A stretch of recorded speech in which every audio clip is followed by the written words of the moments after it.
ખબર છે, આપણે જે પણ ક્લિક કરીએ છીએ, જે પણ સ્વાઇપ કરીએ છીએ અને જે ફાઇલ ડિલીટ કરી દઈએ છીએ ને એની પાછળ પણ એક આખી વાર્તા છુપાયેલી હોય છે. તો ચલો આજે આપણે ડિજિટલ પુરાવાઓની આ જ રોમાંચક દુનિયામાં જઈએ. એક એવી દુનિયા જ્યાં દરેક બાઇટ એક નવું રહસ્ય ખોલી શકે છે. જરા વિચારો, એક સવારે ઓફિસ પહોંચો અને ખબર પડે કે કંપનીનો બધો જ સિક્રેટ ડેટા ચોરાઈ ગયો છે. કેવો ગભરાટ ફેલાઈ જાય નહીં? હવે શું? આવી ભયંકર સ્થિતિમાં જે લોકો કામે લાગે છે, જે ડિજિટલ જાસૂસો હોય છે, એ લોકો શું કરે છે? બસ આ જ સવાલ ડિજિટલ ફોરેન્સિક્સનો પાયો છે. તો આવી ગંભીર પરિસ્થિતિમાં સૌથી પહેલું કામ શું થાય? ચલો સમજીએ કે આ ડિજિટલ ફોરેન્સિક્સ આખરે છે શું અને કેવી રીતે તે આવા ડિજિટલ સંકટનો સામનો કરે છે. હવે જુઓ, આ વ્યાખ્યા ખરેખર બહુ મહત્વની છે, કારણ કે આ કોઈ સામાન્ય આઈટી કામ નથી. અહીં દરેક પગલું કાયદાના દાયરામાં રહીને જ લેવું પડે. કેમ? કારણ કે આખરે આ બધા પુરાવા કોર્ટમાં રજૂ કરવાના હોય છે. એટલે એમ સમજો કે આ ટેકનોલોજી અને કાયદાનું એક પરફેક્ટ મિશ્રણ છે. તો પછી આ લોકોનું મુખ્ય કામ શું હોય છે? જુઓ, આખી પ્રોસેસ ખૂબ જ ઝીણવટભરી છે. સૌથી પહેલું કામ ડિજિટલ ક્રાઇમ સીનને સીલ કરવાનું, જેથી કોઈ પુરાવા સાથે છેડા ન કરી શકે. પછી ડેટાની એકદમ સચોટ કોપી બનાવવામાં આવે છે અને ઓરિજિનલ પુરાવાને તો અડકવાનું પણ નહીં. અને હા, સૌથી અગત્યનું, દરેક પગલાંનું ડોક્યુમેન્ટેશન. આને કહેવાય ચેઇન ઓફ કસ્ટડી. આ એક એવી સાંકળ છે જે સાબિત કરે છે કે પુરાવા સાથે કોઈએ છેડછાડ નથી કરી. જો આ સાંકળ જરા પણ તૂટી તો બસ કોર્ટમાં પુરાવાની કિંમત 0 થઈ જાય છે. હવે વાત કરીએ સમય સાથેની રેસની. ડિજિટલ પુરાવા, ખબર છે, એ તો પાણીના પરપોટા જેવા છે. ક્યારે ફૂટી જાય, ક્યારે ગાયબ થઈ જાય, કંઈ નક્કી નહીં. એટલે જ કોઈપણ ઘટના પછીના પહેલા 48 કલાક એ સૌથી વધુ નિર્ણાયક હોય છે. કોઈપણ ડિજિટલ તપાસ આ 4 તબક્કામાંથી પસાર થાય છે. સમજો કે આ એક રોડમેપ છે. પહેલું, ડેટાને સુરક્ષિત રીતે એક્વાયર કરવો, એટલે કે મેળવવો. બીજું, લેબમાં તેનું ઊંડાણપૂર્વક એનાલાઇઝ કરવું, એટલે કે વિશ્લેષણ કરવું. ત્રીજા તબક્કામાં જે પણ ટેકનિકલ માહિતી મળી છે તેને કાનૂની કેસ માટે ઇવેલ્યુએટ કરવી, મતલબ કે એનો અર્થ શું થાય એ સમજવું. અને છેલ્લે આ બધા પુરાવાને કોર્ટમાં એવી રીતે પ્રેઝન્ટ કરવા કે બધા સમજી શકે. અને આમાં સૌથી નાજુક પુરાવા કયા હોય છે? એ છે વોલેટાઇલ ડેટા, એટલે કે એવા પુરાવા જે પાવર ગયો કે તરત જ ગાયબ. જેમ કે કમ્પ્યુટરની રેમમાં શું ચાલી રહ્યું છે, કયા નેટવર્ક કનેક્શન્સ લાઇવ છે, આ બધી માહિતી બસ પાવર બટન દબાવ્યું અને હંમેશ માટે ખતમ. એટલે જ તપાસ કરતા હોય ખૂબ જ ઝડપથી અને સાવચેતીથી કામ કરવું પડે છે. આ સ્લાઇડ પરથી આખો ખેલ સમજાઈ જશે. જુઓ, ડાબી બાજુ છે અસ્થિર, એટલે કે વોલેટાઇલ માહિતી. આ તો વીજળીના ઝબકારા જેવી છે.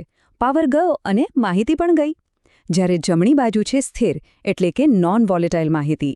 આ હાર્ડ ડ્રાઈવ પર લાંબા સમય સુધી સચવાયેલી રહે છે, જ્યાં સુધી કોઈ જાણી જોઈને એની ઉપર નવો ડેટા ન લખે. ઓકે, તો અત્યાર સુધી આપણે ક્રાઇમ સીન પર હતા. હવે ચાલો ફોરેન્સિક્સ લેબની અંદર. અહીં જ અસલી જાસૂસીનું કામ શરૂ થાય છે.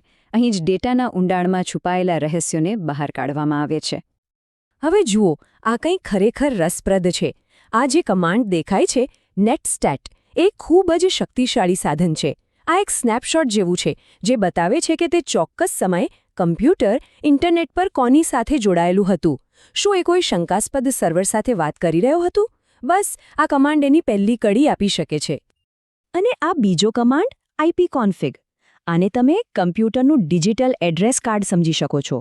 એ કમ્પ્યુટરનું IP એડ્રેસ શું છે, એ નેટવર્ક સાથે કેવી રીતે જોડાયેલું છે, એ બધી જ માહિતી આપે છે. આ બંને કમાન્ડ ભેગા મળીને કમ્પ્યુટરની નેટવર્ક એક્ટિવિટીનું એક સ્પષ્ટ ચિત્ર તૈયાર કરે છે. આને ડિજિટલ ફોરેન્સિક્સનો ગોલ્ડન રૂલ કહી શકાય. જ્યારે આપણે કમ્પ્યુટર પર ડિલીટ બટન દબાવીએ છીએ ત્યારે આપણને લાગે છે કે ફાઇલ ગઈ. પણ ના, એ ડેટા ખરેખર નષ્ટ નથી થતો. એ તો બસ અદૃશ્ય થઈ જાય છે. સિસ્ટમ શું કરે છે? એ ફક્ત એ જગ્યાને ખાલી તરીકે માર્ક કરી દે છે. પણ જ્યાં સુધી એ જગ્યા પર કોઈ નવો ડેટા લખવામાં ના આવે ત્યાં સુધી જૂનો ડેટા પાછો મેળવી શકાય છે. ચાલો હાર્ડ ડ્રાઈવની અંદર એક નજર કરીએ. ડેટા, આ જે ફરતી પ્લેટર્સ દેખાય છે, એના પર નાના નાના ટ્રેક્સ અને સેક્ટર્સમાં સ્ટોર થાય છે. હવે મજાની વાત એ છે કે જ્યારે કોઈ ફાઇલ ડિલીટ થાય છે ત્યારે ફોરેન્સિક એક્સપર્ટ્સ સીધા આ સેક્ટર્સમાંથી જ એ ભૂસાયેલા ડેટાને પાછો લાવી શકે છે. અને જો કોઈ ફાઇલ પાસવર્ડથી પ્રોટેક્ટેડ હોય તો શું તપાસ ત્યાં જ અટકી જાય? બિલકુલ નહીં. તપાસકર્તાઓ પાસે પાસવર્ડ તોડવા માટે ઘણી રીતો હોય છે, જેમ કે બ્રૂટ ફોર્સ, જેમાં બધા જ કોમ્બિનેશન ટ્રાય કરાય છે, કે પછી ડિક્શનરી એટેક, જેમાં સામાન્ય શબ્દોનો ઉપયોગ થાય છે. આ બધી પદ્ધતિઓથી મોટાભાગના પાસવર્ડ પ્રોટેક્ટેડ દરવાજા ખુલી જાય છે. સારું, તો ટેકનિકલ કામ તો ઘણું થયું, પણ આ બધી માહિતી અને કાચા ડેટાનો શું ફાયદો જો એને કોર્ટમાં સાબિત જ ન કરી શકાય? તો ચાલો હવે જોઈએ કે આ બધું એક મજબૂત કાનૂની કેસમાં કેવી રીતે ફેરવાય છે. ફોરેન્સિક સાયન્સમાં એક બહુ જ ક્લાસિક સિદ્ધાંત છે, અને એ ડિજિટલ દુનિયામાં પણ એટલો જ લાગુ પડે છે. દરેક ઈમેલ, દરેક વેબસાઇટ વિઝિટ, દરેક ફાઇલ ડાઉનલોડ, આ બધું જ પાછળ એક ડિજિટલ ફિંગરપ્રિન્ટ છોડી જાય છે, એક મૌન સાક્ષી. પણ સાંભળવામાં જેટલું સરળ લાગે છે, આ રસ્તો એટલો સરળ નથી. ઘણા પડકારો છે. ટેકનિકલ પડકારોમાં એન્ક્રિપ્શન છે, જે ડેટાને લોક કરી દે છે. સ્ટેગ્નોગ્રાફી છે, એટલે કે કોઈ ફોટો કે ગીતની અંદર ડેટા છુપાવવાની કળા. કાનૂની પડકારો પણ છે. વકીલો ટ્રોજન ડિફેન્સ જેવી દલીલો કરી શકે છે કે ભાઈ આ તો વાયરસે કર્યું છે, યુઝરે નહીં. અને પછી આવે છે વહીવટી પડકારો, તપાસનો ભારેખમ ખર્ચ અને કુશળ લોકોની અછત. આ બધી મોટી સમસ્યાઓ છે.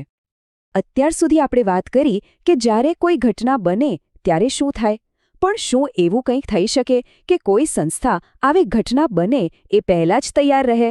ચાલો એના પર વાત કરીએ. આને કહેવાય ફોરેન્સિક રેડીનેસ, અને આ એક ખૂબ જ સ્માર્ટ સ્ટ્રેટેજી છે.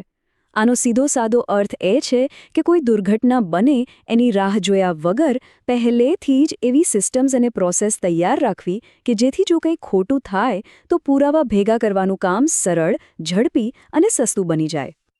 અને આવી તૈયારી કરવાના ફાયદા એકદમ સ્પષ્ટ છે. માત્ર પૈસા અને સમય જ નથી બચતા, પણ એ પણ પાક્કું થાય છે કે જો કોર્ટમાં જવાની નોબત આવે તો તમારી પાસે મજબૂત પુરાવા હોય. સાચું કહું ને તો આજના સમયમાં આ કોઈપણ બિઝનેસ અને આઈટી સ્ટ્રેટેજીનો એક ખૂબ જ અગત્યનો ભાગ છે. અને છેલ્લે એક સવાલ જે આપણને વિચારતા કરી દે. આપણે એવી દુનિયામાં જીવી રહ્યા છીએ જ્યાં ડીપ ફેક છે, ડેટા ગાયબ થઈ જાય છે, એઆઈથી હુમલા થાય છે.